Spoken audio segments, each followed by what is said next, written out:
bloody great things, they is. Feet big as a horse's trough. I should know.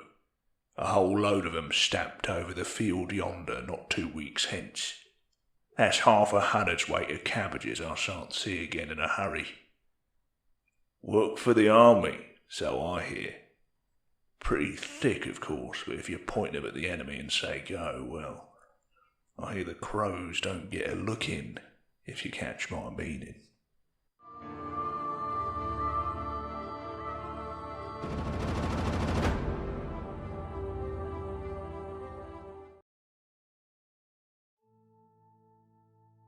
Ogres are large, loud creatures that go out of their way to make a formidable impression. Even in a violent world used to constant warfare, it is hard not to be in awe of a creature that can smash a man's ribs and send him flying through the air with a single swipe of an iron-bound club. Though if raw strength alone isn't enough to cause a stir, the sight of an ogre reaching out a meaty hand to lift up and consume his recently broken victim in great, greedy bites is sure to register horror in all but the boldest of hearts. Ogres are restless creatures, and their tribes are nomadic, ready to move camp at the drop of a well-gnawed bone.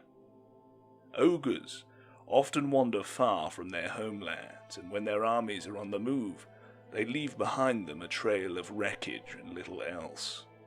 The great trump-camp-trump sound of an ogre army on the march is not a welcome one, for they will attack and plunder any settlement they come across.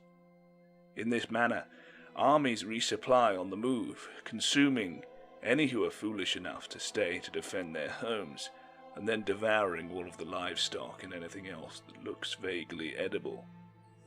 Any meat not devoured is carried off, so ogres and their enormous war beasts are often seen with huge haunches of meat and unplucked rib cages tied to their bodies.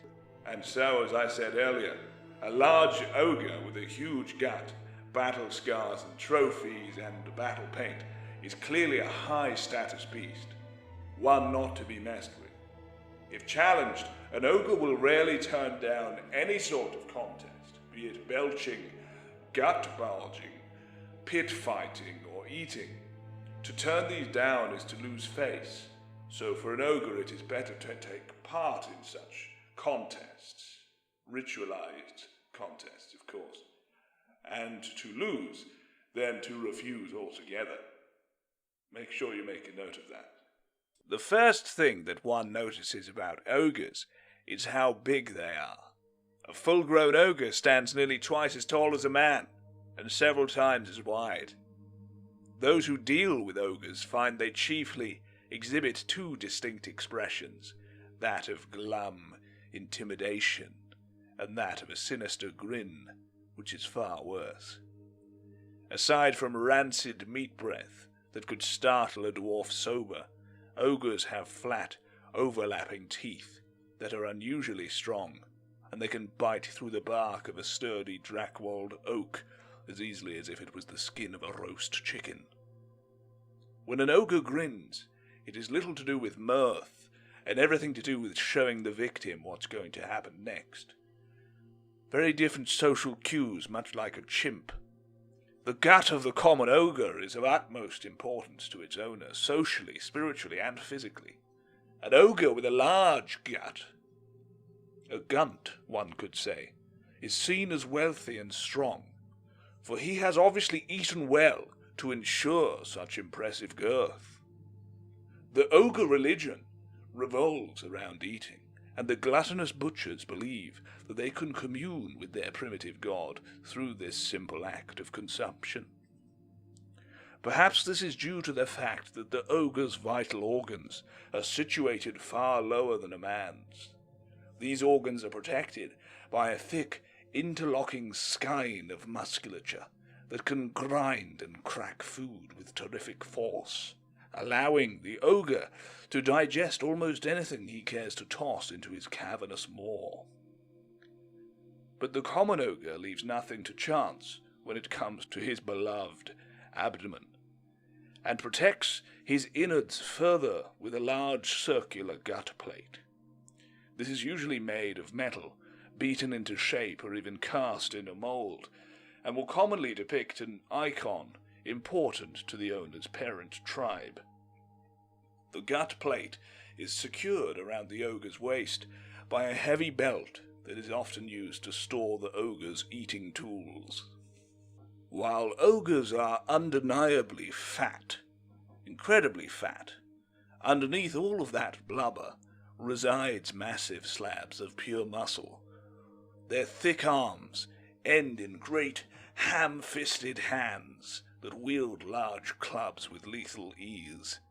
An ogre's legs are stout and tireless, all the better to carry such a lumpen frame. With thick skin, as resilient as cured leather, and lungs as large as a man's torso, ogres can survive cold, inhospitable climates and are extremely tough, able to shrug off minor wounds. For this reason, only the richest and most elite ogres bother with armor beyond their gut plates, and instead stride into battle bare-chested. His body hair is lank and greasy, and although it is common for an ogre to be as bald as a boulder, it is rare indeed that one can be found without facial hair. Presumably cultivated to strap morsels of food that escape being shoveled into his mouth by his great grasping hands. It is common amongst many tribes to tattoo themselves or daub themselves with war paint, although, as ogres are not hygienic in the least, it is hard to distinguish what is tribal marking and what is post-dinner gristle. Now, no one who's ever smelt an ogre will believe this, but they are an exceedingly proud race, and none more so than the mercenaries who have ventured to the land of men for money. To an ogre, his status is everything. It will dictate whom he might marry, if one can call it marriage, where in the ogre lands he might live, when he gets to eat, what his god will think of him, and in short, everything that is important to an ogre. To this crude race, might is right, and this is a large part of what will create the level of his status. An ogre is not a very intelligent creature. Learned scholars describe them as thick as two short planks, meaning that they have sufficient intelligence to nail the two planks together and beat the observer over the head with it. Indeed, for an ogre's brain is extraordinarily small in comparison to its body, yet their skulls are very many times thicker to protect what little intelligence remains within. Rumour has it that by putting an ear close to an ogre's head, it is possible to hear the ocean. This, however, seems an unlikely speculation, as no one in their right mind would dare to put his ear that close to such a ravenous creature's mouth.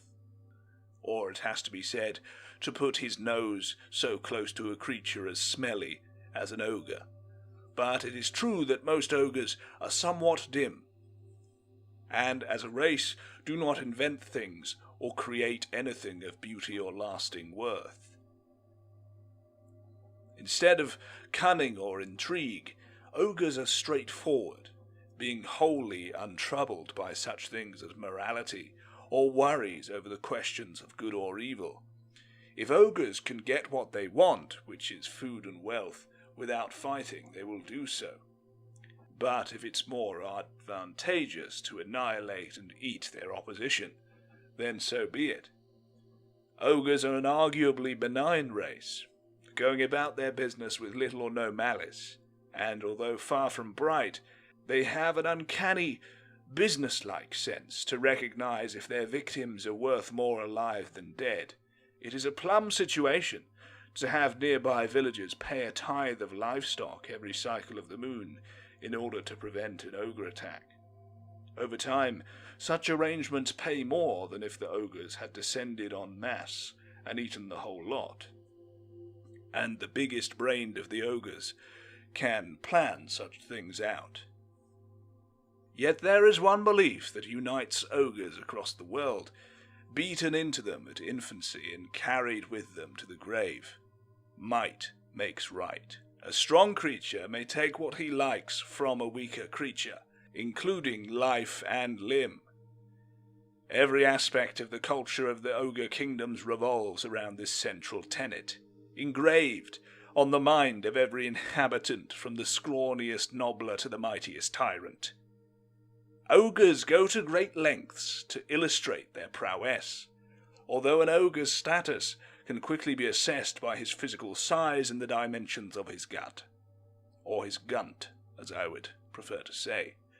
Nonetheless, ogres adorn themselves with trophies taken from the cave beasts that they have defeated. Daub war paint on bare flesh to indicate tribal allegiance, and love to take names to refer to their personal strengths. They also ritually scar themselves to prove that they feel no pain. A full-grown bull arrayed for battle is a daunting sight. A leader such as a bruiser or tyrant, positively terrifying.